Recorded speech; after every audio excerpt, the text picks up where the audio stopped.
방학은 여러분 쉬는 기간입니다. 물론 이제 고3이라는 이유로 또 고등학생인 이유로 쉬지 못했겠지만 우리 방학이 원래는 학교를 좀 노을 방에 배울 학, 그래서 배움을 잠시 놓는다, 이게 방학이라는 뜻이거든요. 그래서 쉰다라는 거예요.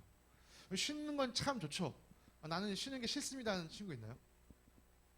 그래서 쉬는 거 싫어하는 친구는 없습니다. 누구든지 쉬는 건 참 좋아하는 일이에요. 근데 혹시 여러분 중에 그래서 나는 평생 좀 쉬고 싶습니다 하는 친구 있어요? 또 그런 친구도 없죠. 쉼다움일 수 있는 것은 우리가 또 열심히 일하는 가운데 이 쉼이 지어지기 때문에 쉼이 그렇게 쉼다울 수 있습니다. 오늘 우리가 살펴볼 말씀에는요, 예수님께서 우리에게 쉼을 주신다 라고 얘기하는데, 혹시 그냥 유튜브로 보는 거 아니지? 지금 나를 유튜브로 보는 거 아니죠? 네네. 네네, 알겠습니다. 네. 저를 유튜브로 보는 줄 알고 깜짝 놀랐습니다. 네. 여러분, 오늘 말씀을 보니까요, 예수님께서 우리에게 쉼을 주신다. 그래서 오늘 제목이 이 쉼표입니다. 쉼표. 쉼을 주신 예수님의 말씀을 우리가 좀 함께 읽어보도록 하겠습니다. 마태복음 11장 28절부터 30절 말씀, 우리가 한 목소리로 읽어볼게요. 시작. 수고하며 무거운 짐을 진 사람은 모두 내게로 오너라. 내가 너희를 쉬게 하겠다. 나는 마음이 온유하고 겸손하니 내 멍에를 메고 나한테 배워라. 그리하면 너희는 마음의 쉼을 얻을 것이다. 내 멍에는 편하고 내 짐은 가볍다. 아멘. 감사합니다. 오늘 말씀을 보니까요, 예수님께서 우리에게 쉬게 하시겠다, 쉼을 주겠다 라고 말씀하십니다. 예수님도 쉼을 주신다는데 어떻게 오늘 설교 좀 쉬어갈까요, 그냥 여러분? 이런 거에 낚이는 아직도 순수한 친구가 있다니. 오늘 와플대학 못 가겠는데? 여러분, 네, 이런 거에 속아 넘어가면 안 되죠. 이렇게 쉴까요? 해도, 아니요, 전선생님 설교 듣고 싶어요. 이래야, 그죠? 그래야 되는 건데. 알겠습니다. 한번 계속해서 설교를 좀 이어가도록 하겠습니다. 여러분에게 쉰다는 건 어떤 건가요? 전도사님은요, 쉴 때 진짜 아무것도 안 하는 걸 좋아해요. 어떻게? 아무것도 안 하고 싶다. 이미 아무것도 안 하고 있지만 더 격렬하게. 저는 전도사님이 쉰다 하면은 그냥 집에서 이렇게 좀 편하게 있다가 때 되면 맛있는 거 그냥 밥 먹고 또 쉬고 있다가 또 유튜브도 좀 봤다가 이렇게 집에서 쉬는 걸 좋아해요. 근데 어떤 사람들은 쉴 때 뭐 하는 사람들이 있어요? 막 떠나는 사람들이 있어요. 먹고 싶은 거, 그동안 먹고 싶었던 거, 참았던 거 먹으러 가기도 하고 막 재밌는 데 놀러 가기도 하고 막 왔다 갔다 하면서 쉼을 얻는 사람들이 있습니다. 여러분은 어떤 쉼을 좋아하나요? 나는 집에서 그냥 뒹굴뒹굴 거리는 게 좋다. 다 집순이들이구나. 여행 가는 건 별로 안 좋아해요, 여러분? 자, 그럼 둘 중에 하나. 자, 한 2박 3일 쉴 시간이 주어졌어. 여행을 가겠다. 집에서 쉬겠다. 집에서 쉬겠다 1번. 여행을 가겠다 2번. 집에서 쉬는 사람. 뭐야, 그럼 다들 집순이네. 오래 있으면 너무 짧아요? 그런가요? 그렇죠. 가서 쉴 수 있죠. 저는 아무튼 왔다 갔다 하는 거 별로 안 좋아해요. 그래서 좀 쉬는 걸 좋아하는데, 여러분이 기대하는 쉼, 예수님이 주시겠다고 말씀하신 이 쉼은요, 아무것도 안 하거나 혹은 내가 하고 싶은 걸 하는 그런 쉼이 아닙니다. 그래서 만약에 여러분이 그런 쉼을 기대했다면 좀 아쉬워할지 모르겠어요. 그런데 중요한 것은요, 예수님이 주시겠다 한 이 쉼이 우리 모두에게 반드시 필요한 쉼이라는 거예요. 그것이 우리에겐 꼭 있어야만 합니다. 오늘 성경 29절에는요, 예수님이 주시는 쉼이 어디에 주시는 쉼이라고 기록되어 있나요, 여러분? 29절에? 네, 우리가 아무것도 안 하고 집에서 널브러져 있는 것, 아니면 내가 먹고 싶은 것, 내가 보고 싶은 것 하고 돌아다니는 것, 이 쉼은요, 우리 몸을 위한 쉼입니다. 내 몸이 쉬는 건데요, 예수님이 우리에게 주시려고 하는 쉼은 이 마음에 주시는 쉼이라고 해요. 여러분, 마음이 쉰다, 이런 거 혹시 생각해 본 적 있나요? 사실 거의 생각 안 해봤을 거예요. 내 마음이 피곤한가? 내 마음이 지쳐있나? 이런 거 별로 생각 안 해봤을 거예요. 그런데 오늘 성경에서 말하는 이 마음, 이 기록되어 있는 마음, 푸시케라는 헬라어인데요, 이 마음이라는 푸시케라는 단어는요, 사실 영혼이라는 뜻도 함께 가지고 있습니다. 그래서 예수님께서 마음에 쉼을 주겠다라고 하신 이 말씀은요, 달리 표현하면 우리 영혼에 쉼을 주시겠다, 이것과 같은 말이에요. 여러분, 우리 영혼도요, 쉼이 필요합니다. 몸이 피곤하고 지칠 때 몸을 안 쉬면 어떻게 되죠? 힘들어지고 100% 병이 납니다. 몸이 지치고 피곤한데 안 쉬고 계속 몸을 쓰면요, 몸이 병들어요. 아픕니다. 이와 마찬가지로 우리의 영혼도 쉼이 필요한데 쉬지 않고 계속 나아가면요, 지치고 쓰러지고 아프고 병이 될 수 있습니다. 우리 영혼에도요, 쉼이 필요해요. 문제는 뭐냐? 이 영혼의 쉼은 우리 스스로가 얻을 수가 없다는 거예요. 내가 얻고 싶다고 해서 얻어지는 게 아니라는 점입니다. 영혼의 쉼은요, 나 혼자 만들어낼 수 있는 게 아니에요. 마치 우리가 스마트폰을 충전하기 위해서는 충전기와 스마트폰이 연결되어 있어야 하듯이 이 영혼의 쉼은 연결되어 있을 때만 얻어질 수 있는 겁니다. 그럼 무엇과 누구와 연결되어야 하느냐? 이거 우리가 아래서 좀 살펴보겠습니다. 자, 먼저는요, 다시 한번 28절을 읽어볼 건데요. 28절에 보니까 여러분, 예수님께서 누구에게 쉼을 주시겠다라고 말씀하시나요? 네, 수고하며 무거운 짐진 사람들, 그들에게 쉼을 주겠다. 그런데 아까 예수님이 주시는 쉼은 어디에 주시는 쉼이라고요? 네, 마음, 영혼에 주시는 쉼이라고 했어요.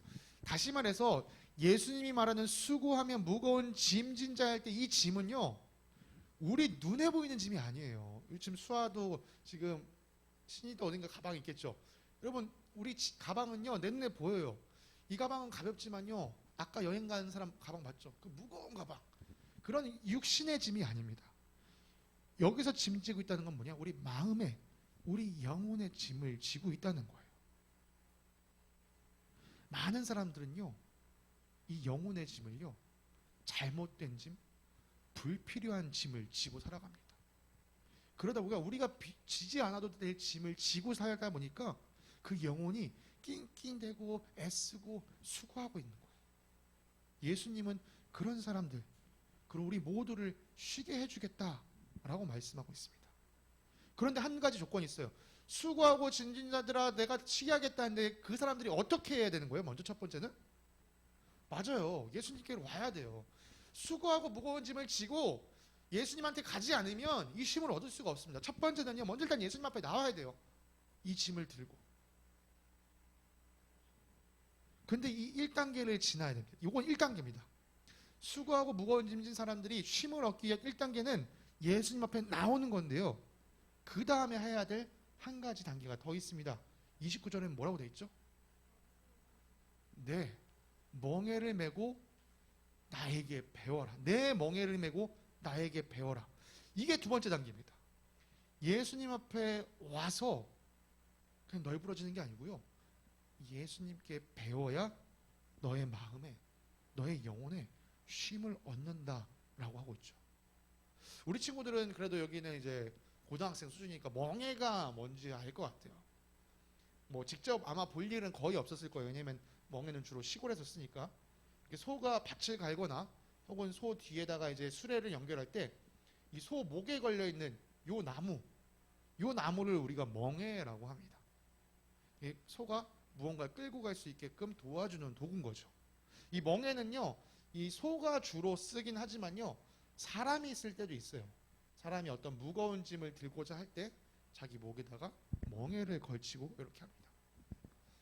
이 멍에는 결국 일할 때 쓰는 거예요. 그럼 한번 생각해 보세요. 멍에를 매는 거랑 쉬는 거랑 연결이 잘 되나요? 우리는요, 쉰다라고 생각하면 뭘 해야 돼요? 멍에를 벗어야 돼요.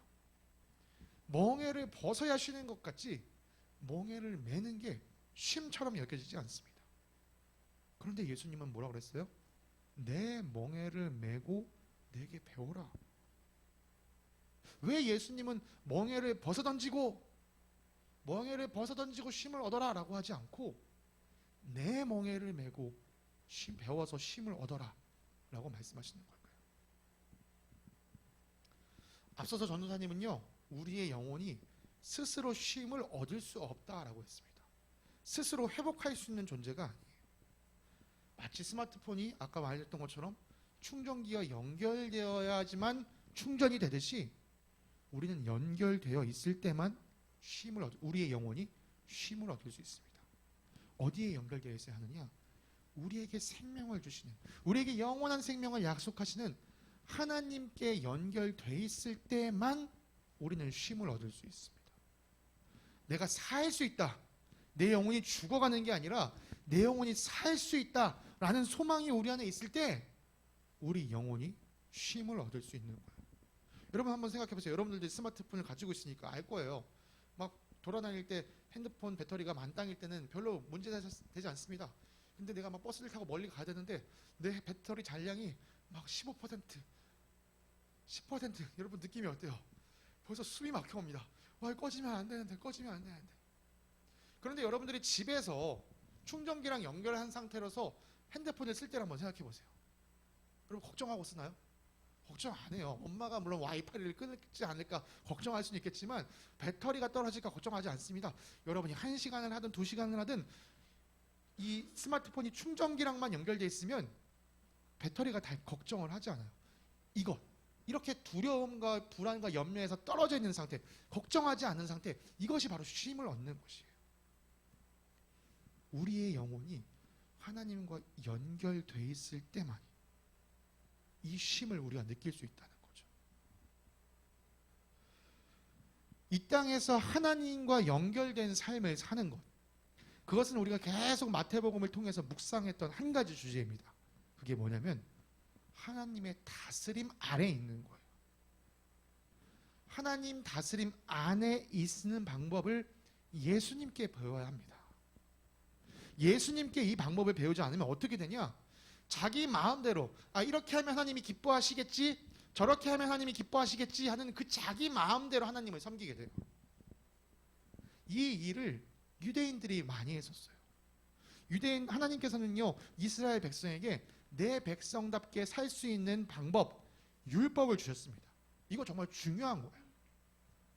그런데 이 유대인들은요 이제 하나님께서 주신 율법을 넘어서 이 율법을 잘 지키기 위해선 이것도 해야 돼, 저것도 해야 돼, 그것도 해야 돼 라고 하는 세부적인 규칙들을 막 만들어내기 시작했어요. 특별히 우리가 잘 알고 있는, 우리가 이번 마태복음 12장에서도 읽은 것처럼 하나님은 십계명을 통해 안식일을 기억하여 거룩하게 지키라 라고 명령하셨습니다. 그런데 이제 그 사람들이, 유대인들이 어떻게 해요? 유대교 사람들이 분명 거기에는 사실 일하지 말라는 얘기가 있는데 사람들이 생각하기 시작합니다. 그럼 일하지 말라는 게 뭐지? 안식일에는 곡식도 따면 안 돼. 안식일에는 멀리 걸어가서도 안 돼. 안식일에는 아픈 사람도 고쳐주면 안 돼. 그건 다 일하는 거야. 이런 식으로 나가기 시작한 거예요. 그런데 하나님께서 안식일을 왜 주셨습니까? 너희가 일주일 동안 수고하고 지친 몸을 쉬면서 특별히 하나님의 공동체를 이뤄가면서 하나님 안에서 함께 그 공동체 안에 쉬면서 하나님을 바라보며 서로 교제해라. 이런 이유로 안식일을 주신 거예요. 우리가 바쁘게 계속 일만 하면 하나님을 잊고 살아가니까 잠시 멈춰서서 너희 몸은 쉼을 얻고 하나님을 바라보는 시간을 가져라. 그런 이유 때문에 일하지 말라라고 하시는데 사람들은 이제 그 일하지 말라는 거에 꽂혀서 여러 가지 것들을 생각해 냅니다. 오늘날 정통 유대파라고 말하는 사람들, 나는 정통 유대교인이야 라고 말하는 사람들이 여러분 어떻게 사는지 아시나요? 그들은요 안식일에 운전을 하면 안 된다고 얘기합니다. 운전을 하면 안 된다. 옛날에는 차가 없었으니까 그런 얘기가 없었잖아요. 그러니까 오늘날 유대교 사람들은 뭐라고 하냐? 안식일에는 운전을 하면 안 돼. 여러분 안식일에는요 유대 사람들은요 엘리베이터 버튼을 누를 수가 없습니다. 왜요? 엘리베이터 버튼, 전자기기의 버튼을 누르는 건 전자기기를 작동시키는 일이기 때문에 그건 일한 거다라고 생각하고요. 엘리베이터를 버튼을 누를 수가 없습니다. 그래서 아주 심한 사람들은요 안식일만 되면 계단으로만 올라갔다 내려갔다 엘리베이터를 타지 않아요. 그렇죠. 이게 지금 이상하게 가고 있는 거예요. 그래서 또 이스라엘은 어떤 엘리베이터가 있냐? 안식일만 되면 버튼을 누르지 않아도 이 엘리베이터가 자동으로 모든 층에서 다 섭니다. 왔다 갔다 계속하면서. 더 일이죠. 여러분 또 어떤 일이 있냐? 요즘 정통 유대파 사람들은요 안식일 날 비가 오면 우산을 쓰지 않습니다. 왜요? 우산은 천막이니까 천막을 치는 행위를 할 수 없다. 여러분 이상하죠? 하나님을 섬기겠다라는 마음은 좋은 출발이었어요. 그런데 하나님이 바라시지도 않은 것들, 하나님께서 요청하시지도 않은 것들을 스스로 생각해내면서 이렇게 하면 하나님이 기뻐하시겠지, 저렇게 하면 하나님이 기뻐하시겠지. 이게 왜 그래요? 예수님께 배우지 않아서 그렇습니다. 우리도 조심해야 돼요. 우리도 예수님께서 가르치지 않으신 것, 다시 말해서 하나님이 기뻐하시지 않으신 일을 스스로 하면서 이렇게 하면 하나님이 기뻐하실 거야, 저렇게 하면 하나님이 기뻐하실 거야, 그런 식으로 아무리 열심을 내봐야 하나님은 그걸 원치 않으십니다. 왜요? 그건요, 다시 말하면 하나님의 다스림 안에 있는 게 아니라 내가 다스리는 그 안에서 하나님을 섬기는 거기 때문이에요. 내 방식대로 하나님을 섬기는 것이기 때문이죠. 여러분, 하나님의 다스림 안에 거한다는 건요, 다른 표현으로 말하면 하나님이 기뻐하시는 일을 한다는 거예요. 하나님께서 기뻐하시는 일. 하나님께서 기뻐하시는 일을 누구에게 배우라? 예수님께 배우라는 거죠. 그러면 어떻게 돼요? 아주 단순해집니다. 막 하나님이 시키지도 않은 일들을 하는 게 아니고요, 하나님이 기뻐하시는 일 딱 그것만 하게 됩니다. 그래서 예수님은 이렇게 말씀하실 수 있었던 거예요. 내 멍에는 편하고 내 짐은 가볍다. 너희가 하나님의 율법을 불필요한 일들로, 불필요한 것들로, 불필요한 규칙으로 가득 채웠지만 그런 거 다 필요 없다. 하나님이 정말 너희에게 주시고 해줬던 그 율법은 아주 단순하다. 여러분, 다시 한번 얘기하지만 멍에는 사실 불편하고 또 무거운 것입니다. 그렇지만 예수님은요, 내 멍에는, 내 짐은 편하고 가볍다라고 말씀하십니다. 어떻게 그럴 수 있을까요? 그 비밀은 바로 예수님의 성품에 달려 있습니다. 예수님은 말씀하셨어요. 내 마음은 온유하고 겸손하다. 여러분, 세상에서 여러분에게 짐을 지우려고 하는 사람들은요, 결코 온유하고 겸손하지 않습니다. 짐을 지는 사람은 온유하고 겸손할 수 있어요. 하지만 짐을 지우려는 사람은 온유하고 겸손하지 않습니다. 짐을 지우려는 사람은요, 여러분을 억압하고요, 강압적이고요, 그리고 겸손하지 않고 거만합니다. 그런데 여러분에게 짐, 이 멍에를 맡기시는 예수님은요, 온유하고 겸손하십니다. 그래서 우리가 질 수 있는 짐을 주신다는 거예요. 우리가 질 수 없는 억지스러운 걸 주지 않으시고 우리가 질 수 있는, 그리고 우리가 그걸, 예수님의 멍에와 짐을 질 수 있도록 그 힘을 우리에게 함께 더해 주신다는 거죠. 그래서 예수님의 멍에는 편하고 예수님의 짐은 가벼울 수 있습니다. 물론 여전히 이 쉬는 것에 대한 우리의 기대와는 달라요. 우리는 이 멍에를 벗었으면 좋겠고 우리에게 짐이 전혀 없었으면 좋겠다라고 생각합니다. 그런데 그 일은요, 우리가 이 땅을 떠나서 하나님 앞에 서게 되는 그날 이루어질 거예요. 우리가 이 땅을 살아가는 동안은요, 이 멍에와 짐을 지는 것이 마땅합니다. 우리는 이게 없으면요, 우리 마음대로 향방을 달려가면서 막 가기 때문이죠. 오히려 이 멍에와 짐이 우리 안에 있음으로 말미암아 우리가 그 하나님의 다스림 안에 머물 수 있는 힘이 생기는 거예요. 그렇지만 우리가 하나님과 직접적으로 만나게 되는 저 영원한 하늘나라에서는요, 이 멍에와 짐이 사라지게 될 것입니다. 그때는 온전히 우리가 하나님 다스림 안에 머물기 때문이죠. 사랑하는 우리 친구들, 우리는 예수님의 멍에를 메고 예수님의 짐을 지어야 합니다. 그렇게 해서 하나님의 다스림 아래에 있는 것이 무엇인지를 배워야 합니다. 예수님께 배워야지만 제대로 된 짐을 질 수 있습니다. 예수님께 배우지 않으면요, 이상한 짐, 무거운 짐, 불필요한 짐을 메고 다니다가 그냥 지쳐버릴 수밖에 없는 거예요. 예수님께서 우리에게 가르쳐 주시는 것을 따라간다? 이게 지난주 설교에서 나눴던 바로 제자도라는 것이에요. 제자로서 배우고 제자로서 살아가는 것이죠. 그럼 우리는 어떻게 예수님께 배울 수 있을까요? 예수님이 이 빈자리에 딱 앉아서 신이야, 이렇게 하는 게 이게 이렇게 하는 게 바로 하나님의 다스림 아래에 있는 거야, 이렇게 가르쳐 주실 수 있다면 참 좋겠지만, 사실 예수님은 지금 우리의 눈앞에, 우리 이 보이는 앞에 계시지 않으시잖아요. 그래서 우리에게 이 말씀 묵상이 중요합니다. 하나님이 우리에게 성경을 주시고요, 그 성경을 통해서 예수님의 가르침을 끊임없이 받을 수 있게 해주셨어요. 그래서 우리 친구들 성경을 열심히 읽어야 돼요. 우리가 지금 매주 2장씩 하루 1장 3일 동안 마태복음을 반복해서 읽는데요. 여러분 그것을 즐겁게 읽길 바래요. 때로는 물론 너무 어제 읽었던 거 또 읽어야 되네, 또 읽어야 되네. 그게 좀 답답하고 좀 너무 느린 것 같고 지치는 것처럼 느껴질 수 있다 할지라도요. 여러분 그걸 끊임없이 해야 됩니다. 전도사님, 내가 오늘 말씀 읽는다고 내 삶이 달라지는 것 같지 않아요. 전도사님 말씀을 읽었다고 내 삶이 변화하는 것 같지 않아요. 여러분 전도사님이 지난번에도 한번 얘기한 것 같은데요. 전도사님 이 학생 기록부를 떼어보면요. 중학교 1학년에서 중학교 2학년 올라갈 때 10cm가 큽니다. 중학교 2학년에서 중학교 3학년 올라갈 때 10cm가 커요.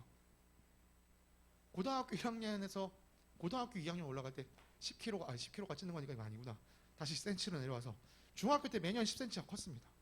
그런데 오늘이 8월 14일이니까 내가 중학교 1학년 8월 14일일 때랑 중학교 1학년 8월 15일일 때 하루 차이에 키가 10cm가 큰 걸까요? 그렇지 않아요. 점점 사실 정말 14일과 15일 그 사이는 자라는 게 보이지도 않았어요. 그런데 중학교 1학년이었던 8월 14일과 중학교 2학년이었던 8월 14일은 10cm가 커 있었다는 거예요. 점점. 여러분 우리의 믿음이 자라는 것, 우리가 변화하는 것이 이것과 비슷합니다. 우리가 말씀을 매일같이 묵상한다고 해서 매일의 내 삶이 엄청나게 변화하지는 않을 거예요. 그렇지만 그렇게 매일 묵상해간 삶이 여러분 앞에 쌓인다면 시간이 흐르면 1년 전보단 2년 전보단 그래서 예수님 앞에서는 그날까지 계속해서 우리의 믿음이 성장해 나가는 것, 그것을 우리 주님이 원하시고 그것을 할 수 있도록 우리가 함께 말씀을 묵상하고 있는 거예요.